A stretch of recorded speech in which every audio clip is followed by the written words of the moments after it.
سنیے، اگر کافر کے دشمن ہوتے تو پہلے جہاد آتے، لیکن پہلے دعوت آئی جس میں دعا تھی، جس میں رونا تھا، جس میں تڑپنا تھا، اور جس کے لیے محبتیں تھی. جی ہاں، اللہ اکبر کبیرہ. اور کس انداز کا مقام کہ خالد بن ولید ابھی مسلمان نہیں ہوئے، اور مدینہ منورہ میں تقریباً حضور صلی اللہ علیہ وسلم فرماتے خالد بہادر ہے، خالد بہادر.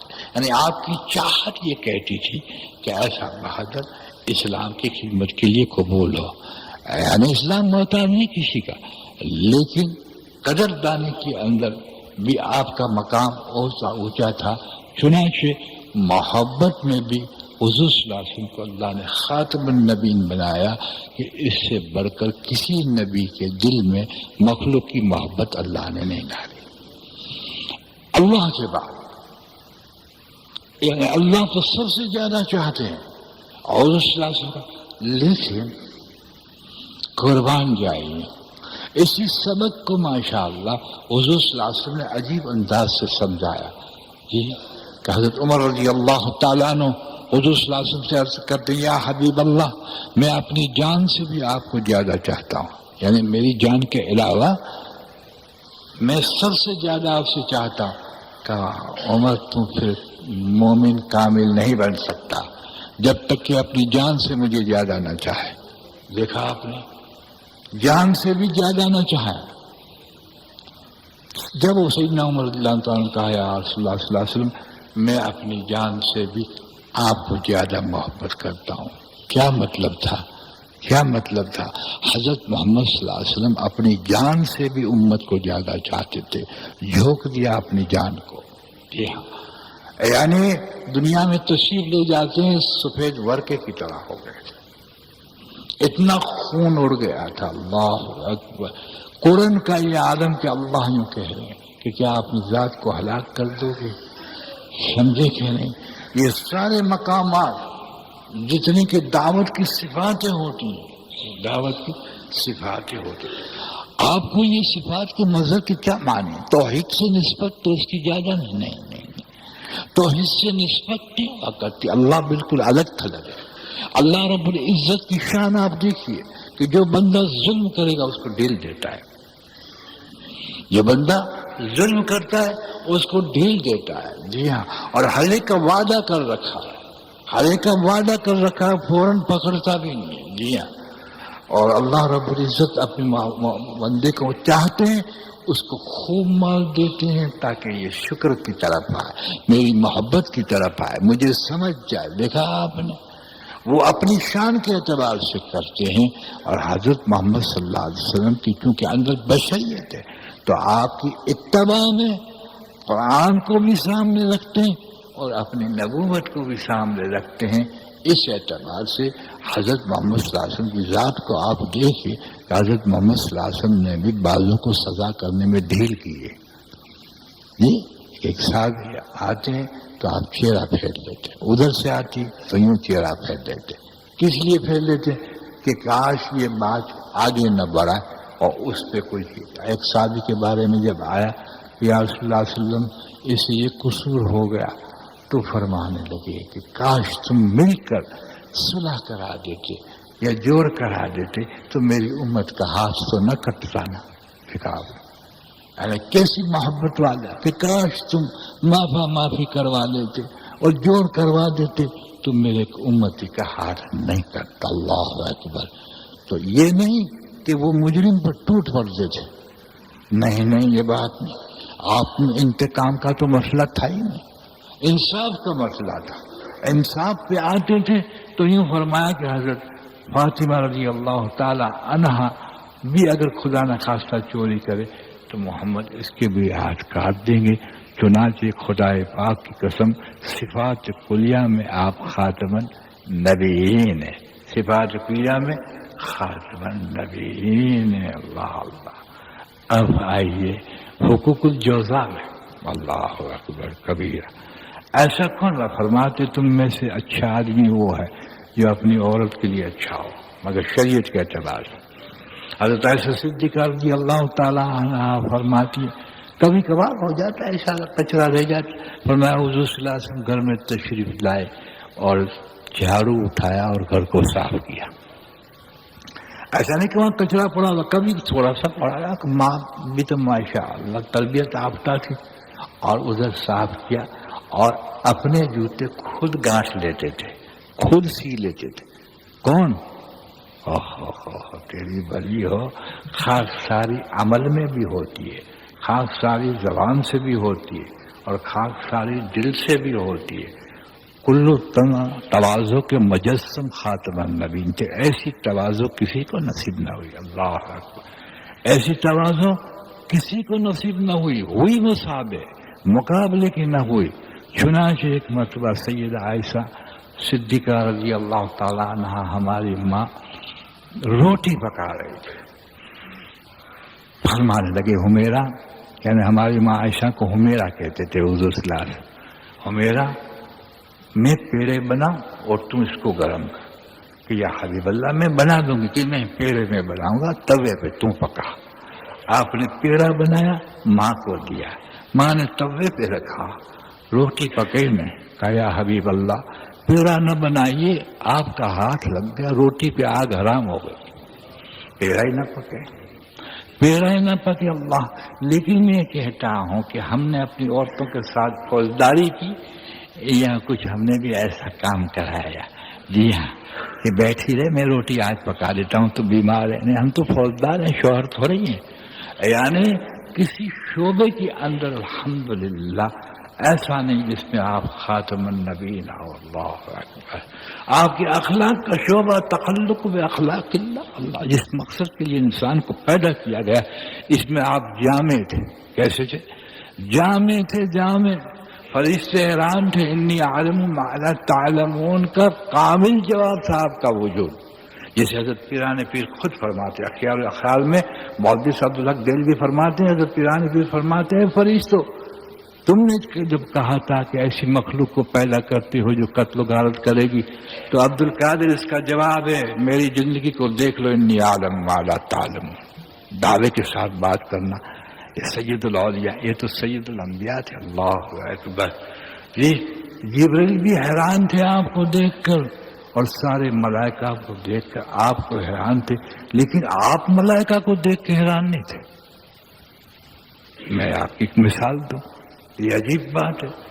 فرماتے ہیں اللہ کہ جب اللہ رب العزت پروردگار عالم نے اپنے نظام بتانے شروع کیے تو اس نے ملائکہ کا نظام حضور صلی اللہ علیہ وسلم سے کھولا کہ میرے ملائکہ کا نظام کتنا ہے. اور ملائکہ کا نظام تو اللہ ہی جانتا. بھیا بارش کی ایک بوند کے ساتھ ایک فرشتہ بتائے کوئی ٹھکانا. حتیٰ کہ آپ کو پتا ہے کہ آپ جو پھل خریدتے ہیں اس کے ساتھ بھی فرشتہ ہوتا ہے. یعنی ریڑھی پہ آپ پھل لینے کے لیے آئے، سنو، اور آپ نے پھل ماشاءاللہ خریدا کہ فلاں موسمی خریدو، اور اس موسمی کو خرید نہیں لیکن آپ کے مقدر کی نہیں، تو فرشتہ کہتے وہ اچھی ہے وہ اٹھا لے. وہ فرشتہ کہتا ہے یہ نفس کا مسئلہ نہیں ہے، غلط بات. نفس کا تو ماشاءاللہ جو مسئلہ ہوتا ہے وہ خواہشات کے اعتبار سے ہوگا کہ اللہ کی تخلیق میں نسخ نکالے کہ یہ موسمی اچھی نہیں ہے. جب یوں کہے تو سمجھنا نفس ہے اور وہ اچھی ہے. جب مقابلہ کرے تو سمجھنا خواہشات نفس ہے، یہ خطرات نفس ہے. جب فرشتہ مقدر کی بات کرتا ہے تو نہیں کہتا ہے خراب ہے اس کو اٹھا لینا، یہ کہتا ہے وہ لے لے. سمجھے کہ نہیں؟ یہ ملائکہ کا ہوتا ہے. جب وہ اٹھا کے لیتا ہے ماشاءاللہ تو گھر پہ چلتا ہے. ساتھ ہی ساتھ چلتا ہے. جب موسمی کھیلی جاتی ہے ماشاءاللہ تو بچے جب آتے ہیں تو ایک ساکھ اس کو دے دے. فرشتہ کہتا ہے ایک اس کو دے دے، باقی تم کھا جا. جب سارے کھا لیتے ہیں، جب فرشتہ آسمان کی طرف چلا جاتا ہے ہماری ڈیوٹی پوری ہو. اتنا ملائکات کا نظام ہے جس روٹیوں کے لیے ہم تڑپ رہے. اللہ اکبر کبیر. مجال نہیں کسی کے مقدر کا کوئی کھا لے. سنا جی اتنا بڑا نظام اللہ تبارک. بھائی یہ باہر کے بھائی کوئی آئے ہیں اس کو سمجھائیں. محبت کوئی اٹھے نہیں اور تو محبت تو پیار سے سمجھائے کوئی باہر کے آدمی. کیا بات ہے. درود شریف پڑھی. اللہ سیدنا محمد وبارک وسلم. تو میں نے کہا دوستوں بزرگوں کہ نبی کریم صلی اللہ علیہ وسلم کی حیات پاک کا ہر شعبہ خاتم النبی ہے. جب ذات خاتم النبی ہے تو صفات بھی خاتم النبی ہے، ذات خاتم النبی ہے تو صفات بھی خاتم النبی، تو درجہ بھی آپ کا خاتم النبی ہے، مقام بھی آپ کا خاتم النبی ہے، اور دیدار بھی آپ کا خاتم النبی ہے۔ جی ہاں، ایسا کسی نبی کو نہ بنایا نہ اب کوئی بنے گا، نہ ایسا کسی نبی کو بنایا نہ کسی کوئی بنے گا۔ چنانچہ آپ دیکھ تو لیجئے دوستوں بزرگوں، تعلق مع اللہ کیسا نبھایا اللہ نے۔ غور سے سننا اس بات کو، غور سے سننا دوستو، کہ حضور صلی اللہ علیہ وسلم سیدنا حمزہ آپ کے چاچا ہوتے تھے، آپ کی تعریف فرماتے تھے۔ کون؟ حضور آپ کے سیدنا چاچا کی تعریف فرماتے تھے، چاچا کی تعریف فرماتے تھے، اور اتنے پیارے تھے کہ میں کیا بتاؤں۔ لیکن احد کے اندر جب آپ کی شہادت ہو گئی، اور ہندا کے کہنے پر آپ سے جو ان دنوں مسلمان نہیں ہوئے تھے، آپ کا کلیجہ چیرا، پیٹ چیرا، اس میں سے کلیجہ نکالا ہندا کے لیے، جو مکہ المکرمہ میں رہتی تھی، بعد میں حضرت سفیان کی یہ عورت تھی، بعد میں مسلمان ہو، اس نے کلیجہ چبایا۔ حضور صلی اللہ علیہ وسلم کو جب پتہ چلا تو جب آپ کی لاش کو دیکھا تو آپ جب محبت میں جوش میں آ گئے، ابھی ہاتھ اٹھانے تھے کہ آئے نازل ہو کے صبر کرو۔ تم بتاؤ دوستو بزرگو، صبر تو کیا، یہ تو ہم نے مانا، لیکن جس نے آپ کا پیٹ چیرا اور کلیجہ نکالا اس کو ہدایت دی، اس کو صحابی بنایا۔ اس وقت حضور نے یوں نہیں فرمایا کہ ہم آپ کے حبیب ہیں، اور حبیب کے چاچا پر یہ حال چلانے والے کو آپ ہدایت دیتے ہیں، جی ہدایت دیتے ہیں اور میرا صحابی بناتے۔ تم اندازہ لگاؤ اطاعت کا کیا کمال ہے، اندازہ لگاؤ کہ اگر ہمارے باپ کو کوئی قتل کر دے ہم اس کو دوست بنائیں، یہ کیسے دل چلے گا انسان کا۔ چنانچہ اسی حبشی کو جنہوں نے کہ پیٹ چیرا تھا اللہ نے ہدایت دی، اور وہ صحابی بنے رضی اللہ تعالی عنہ۔ لیکن حضور کے پاس جب آتے تھے تو اس سے بشریت کے اعتبار کا درد کا پتہ چلتا تھا۔ حضور فرماتے تھے کہ تم میرے سامنے نہ آؤ، میرے چاچا یاد آ جاتے ہیں، لیکن جب بددعا کی کمال ہے اور اس کو نبھایا، ٹھیک ہے۔ اس کے بعد ماشاء اللہ مکہ المکرمہ، اس کے بعد ہندا جس نے کلیجہ چبایا تھا ان کو اللہ نے ہدایت دی، جی ان کو ہدایت دی۔ تم بتاؤ کہ میرے چاچا اور میرے کنبے کے دشمن، چلو صحیح شہید تو کیا، لیکن لاش کو اتنا بگاڑا، یعنی اتنا اس کو زخمی کیا کہ اللہ کی پناہ، ایک نے کلیجہ نکالا کھینچ کر اور ایک نے کلیجہ چبایا، اس کو صحابیہ بناتے ہو کہ جی ہاں، کہ پھر تیری مرضی پہ قربان۔ یہ اطاعت کا کمال بھی خاتم النبیین کا ہی کمال ہے، نہ کوئی اولیاء اللہ کر سکتا ہے اطاعت ایسی، میں آپ کو سچ کہتا ہوں، جو خاتم النبیین نے کی ہے، اور وہی اطاعت الحمدللہ حضور صلی اللہ علیہ وسلم نے اس کی نقل کہیے صحابہ کو سکھائے، اور وہ کیسے سن لیجیے، اللہ اکبر۔ حضرت ابوبکر صدیق رضی اللہ تعالیٰ عنہ کو جب کافروں نے مارا، اتنا مارا کہ سر کے بال اکھڑ گئے، اور جوتوں سے مارا، سرکار ساتھ میں تھے، سرکار دوارسن ساتھ میں تھے، اور آپ کے قبائل والے آئے حضرت کو اٹھا کے لے گئے، اور ان قبائلوں کو کافروں کو کہا کہ اگر حضرت ابوبکر صدیق زندہ نہ رہے تو ہم اس کا انتقام لیں گے، لیکن چلے گئے۔ سننا، حضور صلی اللہ علیہ وسلم بھی تشریف لے کے چلے گئے۔ میں آپ سے بتاتا ہوں، واقعہ نہیں بتاتا، اتباع ابوبکر میں منتقل کرتے ہیں آپ کی نظر کرم سے، توجہ پاک سے، اللہ آپ کی توجہ قبول فرما کر آپ کی اتباع کی مشابہت حضرت ابوبکر صدیق میں منتقل کرتے۔ ابوبکر صدیق آئے، ہم ہوتے تو کیا کہتے؟ کیا حضور صلی اللہ علیہ وسلم چلے گئے؟ جس کے لیے مار کھائی وہ ہم کو چھوڑ کے چلے گئے؟ ہم دوست کو کیا کہتے ہیں؟ نہیں بولو کیا کہتے، بولو کہ جس کے لیے میں نے مار کھائے، کہ فلاں صاحب کے لیے میں نے مار کھائے کہ وہ تو تجھے چھوڑ کے چلے گئے، کیا کہتے؟